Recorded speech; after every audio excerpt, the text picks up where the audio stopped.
medyo ginabi na kami dahil nga pa bugso-bugso yung ulan, hihinto, tapos biglang lalakas yung ulan. So ayan, inabutan na kami dito. Ayan, umuulan pa rin. Hindi kami makaalis. Stop over lang ng stop over. So ayan, diretso na kami yung store para makapagbukas na tayo kahit gabi. At sa wakas, nandito na rin kami. So tara, let's go!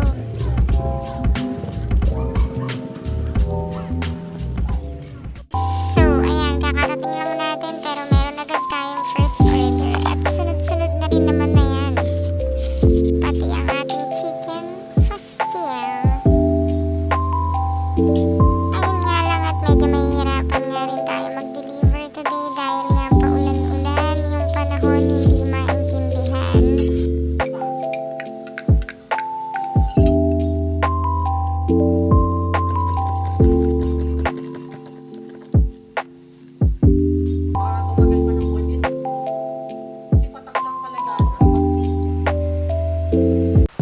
At ito na nga ang ating mahirap na kalaban.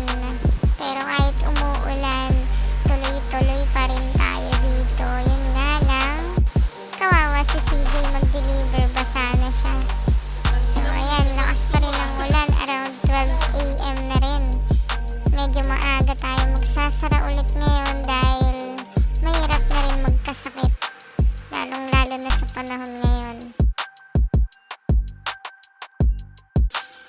Kumain na muna kami para pag uwi ng bahay, goods na, matutulog na lang, tapos magpapahinga.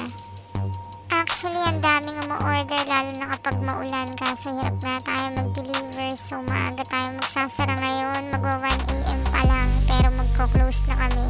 O bukas, bawi agad tayo. Tapos kita-kits ulit sa susunod na clip.